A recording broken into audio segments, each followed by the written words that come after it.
Okay, guys, let's see here. Let's get this right.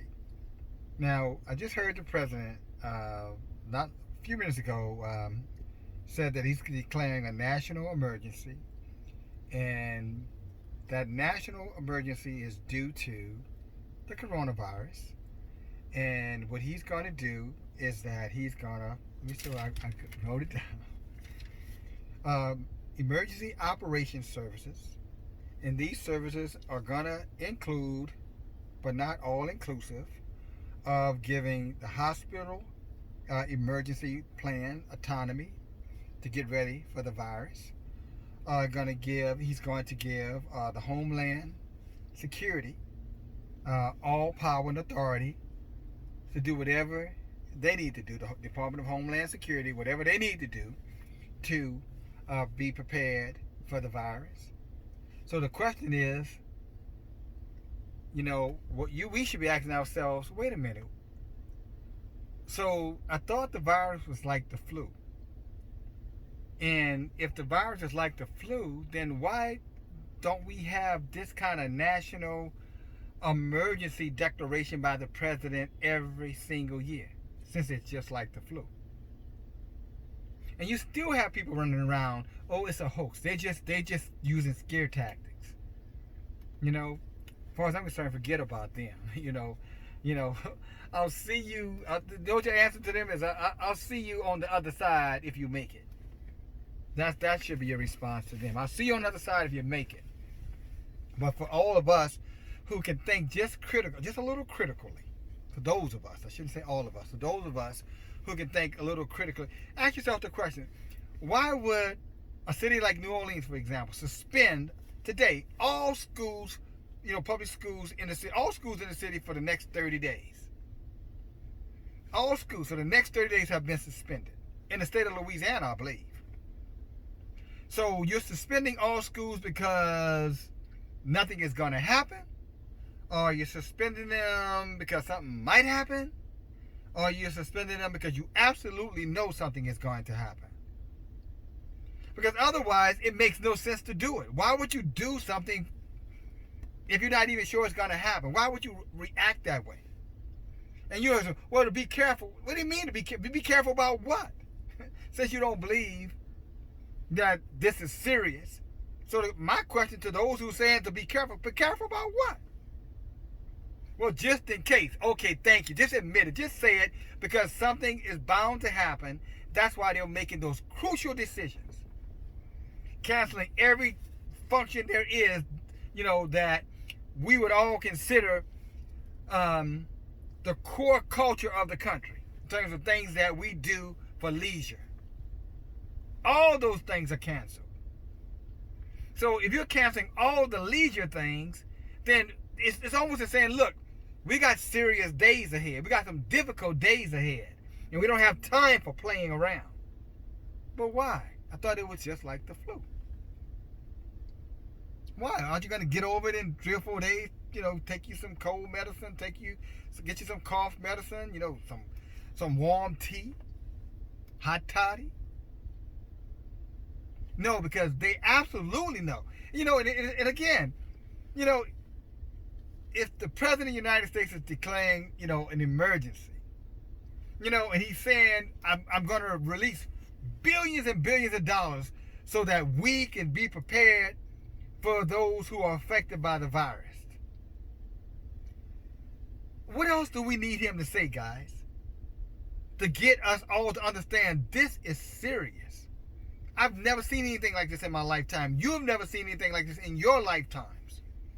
Some people talk, well, in 1918, they had the bird flu or the swine flu. And yeah, but unless you, 102 years old, you don't know anything. And if you're 102, you still don't know anything about it. You've only been, 2 years old when it happened. So unless you're 125, you know nothing about that. So it's never happened in our lifetimes.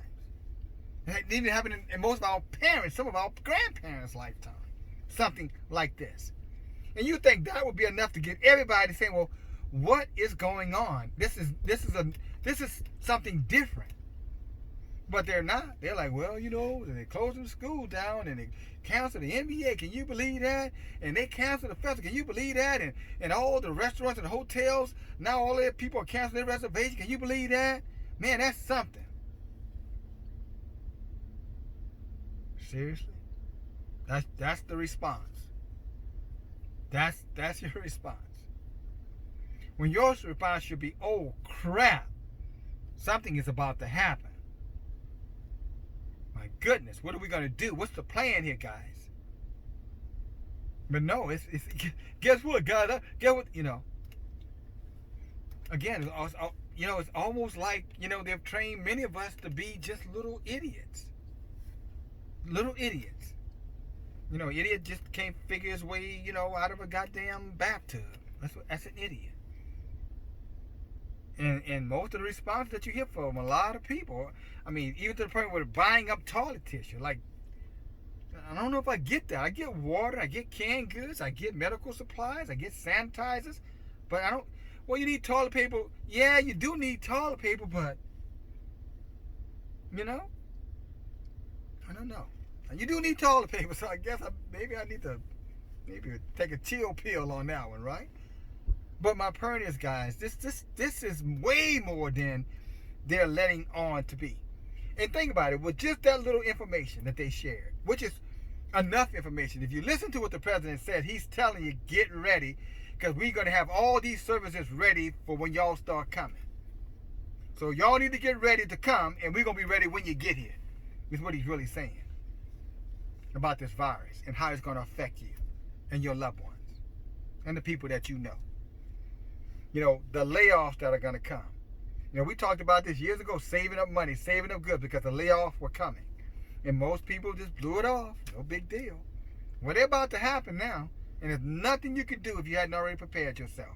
Not for a long. If you haven't prepared yourself for 5, 6 months, a year of supplies to sustain yourself, have resources, it's too late. Now, your only hope now is to get to call up and try to do something with somebody who did prepare. And and good luck to you with that. Good luck, because most of them probably didn't prepare for you. If the president, and I want to stay on this for just a second longer. So if you can, bear with me on it.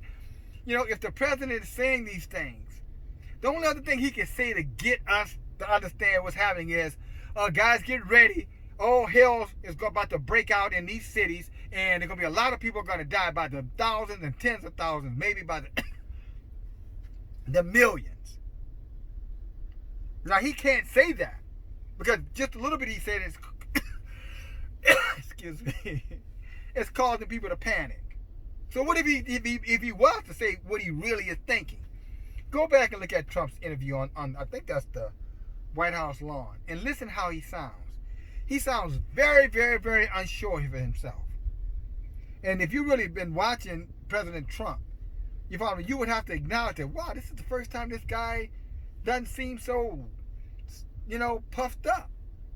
He sounds very unsure of himself. You know why? Because he knows what's coming. He knows it's already here. He knows what is about to happen. And he knows, at this, the show is up, game's up. The curtain has been pulled back on him. And we find out now the wizard is just this little tiny little guy with a big old microphone. You know what I'm saying? And that's what I saw today in him. That's what I heard from him. If I read again between the lines, like anybody with critical thinking, you find out skills would do. You can't always. And I feel like I'm being preachy, and I do apologize. But you have to read between the lines, is what I'm saying, guys, ladies. You got to read between the lines. They're not going to tell you. That's like your boss coming in and saying, look, I need to see more out of you. I need to see more out of you real soon. Okay? You understand that? I really need to see more out of you. And they've only been with us a few weeks, but we were expecting a lot more from you. So I need to see a lot more from you, in the next week or two. You know what your boss just told you? You're about to get fired. But he's not going to say, I'm about to fire you. He's going to say, I need to get more out of you. And you need to show me over the next couple of weeks, that you can get this done. See, that's what Trump and the national government is telling us. With these, they're telling you like your boss who don't want to just be blunt and to the point, because he knows if he tells you that, you might just go into a state of panic and overreact and cause a problem to the business. You might go in there and do something and harm somebody in there, or get hurt or something and cause them. So they're going to kind of talk to you almost in riddles, proverbs, metaphors. Reading between the lines is to understand what that means, to be able to interpret a message. That's what's going on right now. You need to be interpreting what your governments, your city governments, your state government, and the national government is saying to you. When they talk about calling out the National Guard for a city, New Rochelle, New York, they're telling you that is what they're going to roll out nationally at the time or the clarion whistle. The day is going to come when that's going to happen. That day is going to come a whole lot sooner than most of us were prepared for it to come. Most of us are not prepared for the day when the National Guard is patrolling your communities, demanding that you follow certain laws that they're going to enforce, using the coronavirus, as the justification to do it, including incarcerating you, including, physically harming you, and including, in some cases, fatally, wounding you. Otherwise, it would be mayhem in the street, and they wouldn't be able to control it. A few days left. This clock is ticking. And if you've seen what I've seen in some of these retail establishments, the way these people are acting about things that they're buying, can you imagine what would happen if all the laws fall apart in these cities? And they shall, and they will. That's why they're taking a slow approach to this thing. It's not going to be people coming in there buying stuff. It's people coming in there taking stuff. And the people, when they walk out of these places where they're purchasing, people be outside taking the stuff from them. And they know that that's what's going to happen at some point real soon. So what I'm saying to you guys is that there's no way that they're suspending these things for 30 days or suspending things for whole seasons and all of this unless they already know this is going to be bad. They already know. And what does that mean? This is going to be bad. In other words, many of us are going to get those viruses, and many of us are going to die. Not just old people. That's what they mean by bad. This is going to be devastating. It's going to decimate. And I'm not saying this. I'm saying this to scare the open scares the poop out of you, so you can use all that toilet paper you purchased. It's just that serious. Now, you need to go home and look around. If you're in your home, you need to get up and get off this video and go look for your sanitizer, your first aid kit, all the other supplies that you need, your ammunition and things like that to defend those supplies, from others who may come in and try to bring harm on you, to take those things or to harm you because they have an opportunity to. You need to go look for all those things. You need to do it right now. What I mean by right now, as soon as possible. Okay? So that when tomorrow comes, and I don't know if tomorrow is tomorrow or tomorrow is Friday, next Friday or Friday after next, but when tomorrow comes, you need to have planned like it was yesterday. Okay? And guys, again, they don't tell you all this stuff. We have never seen this before. That's the adults who are listening to me. Actually, have you ever seen this before in your entire lifetime? That will tell you this is a real serious issue. And it's not just some hype, scaring tactic, or overreaction, as I'm hearing people say. Look, this is time to react. There comes a time where you're not to react, and there's a time where you should be reacting. Now is the time for reaction, not pessimism, where you're sitting around saying, well, let me see what's going to happen. Okay, while you're sitting around waiting to see, by the time you make your mind up, it's all going to be too late, and it's going to be nothing left for you, your family, your children, and the people that you love. Mark it. And for the rest of us, prepare. Okay? We're here. Love you guys. Talk to you soon. DFG. Get in flight. Bye now.